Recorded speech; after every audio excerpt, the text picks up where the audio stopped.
हरे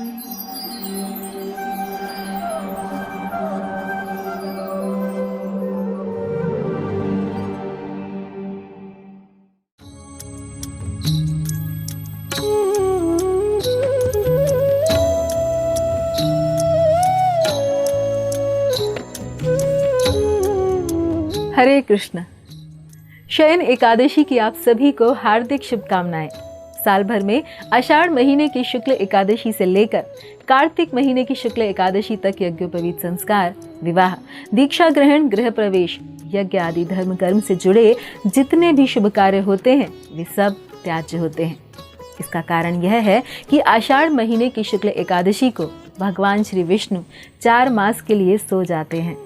पद्म पुराण के अनुसार इस शुभ दिन भगवान विष्णु की पूजा का विशेष महत्व होता है, क्योंकि इस दिन भगवान का शयन काल शुरू होता है।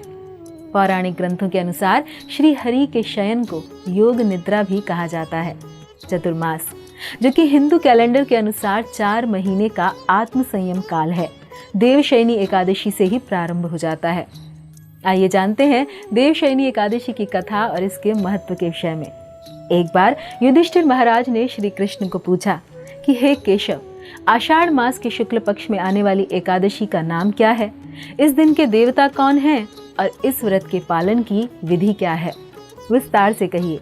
तब भगवान श्री कृष्ण ने कहा, हे भूपाल, एक बार वाक्कुशल देवर्षि नारद के ब्रह्मदेव को यही प्रश्न पूछने पर उन्होंने उत्तर दिया था कि आषाढ़ मास के शुक्ल पक्ष में आने वाली एकादशी को शयन अथवा देवशयनी या पद्मा एकादशी के नाम से भी जाना जाता है।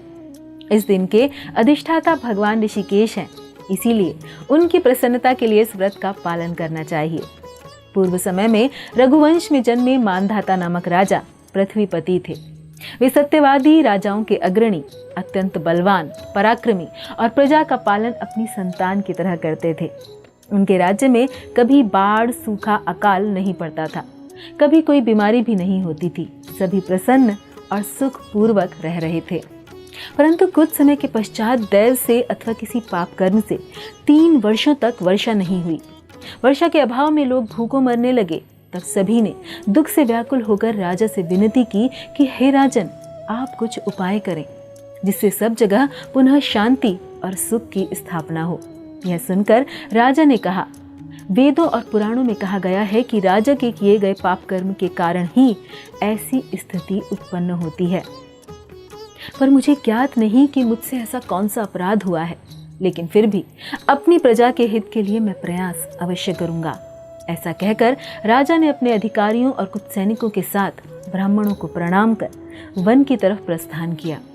वन में प्रवेश करने के उपरांत उन्होंने अनेक आश्रमों को भेंट दी और एक दिन उन्हें सौभाग्य से अंगिरा मुनि मिले। अंगिरा मुनि ब्रह्मा जी के पुत्र एवं अत्यंत तेजस्वी थे।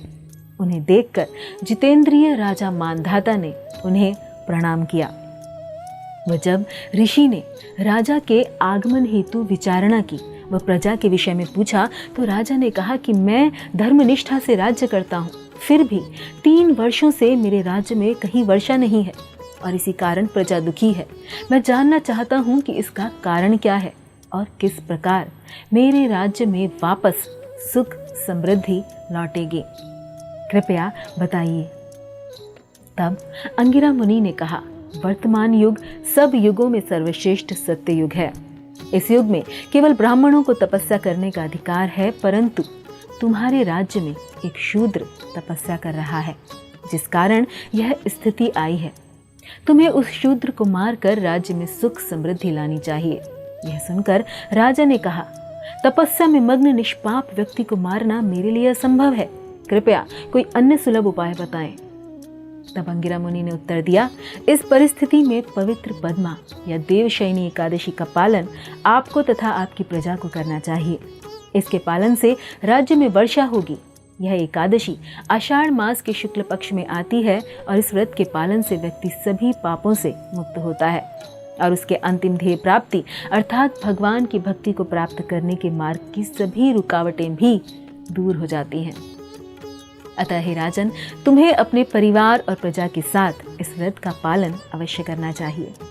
अंगिरा मुनि के वचन सुनकर राजा अपने राज्य को लौट आए और अपने परिवार व प्रजा सहित इस व्रत को किया, जिसके प्रभाव से राज्य में सब जगह वर्षा हुई और राज्य फिर से सुखी व समृद्ध हो गया और प्रजा भी प्रसन्न हो गई। इस प्रकार व्रत के पालन से भगवान ऋषिकेश प्रसन्न होते हैं और व्रत करने वाले के कथन अथवा श्रवण किए हुए सभी पाप नष्ट हो जाते हैं। तो ये थी शयन एकादशी की महिमा।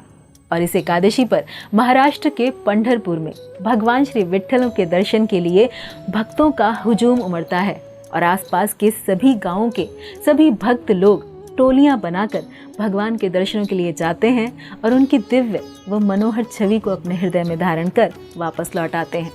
तो हम सबको भी भक्ति पथ पर दृढ़ रहने हेतु इस सरल एवं भगवान को अति प्रिय साधन अर्थात एकादशी के व्रत को रखना चाहिए। जितना हो सके भगवान नाम का श्रवण, कीर्तन तथा जप करते रहना चाहिए और भगवान की दिव्य मधुर प्रेम भक्ति को प्राप्त करने का प्रयास भी करते रहना चाहिए। धन्यवाद। हरे कृष्ण।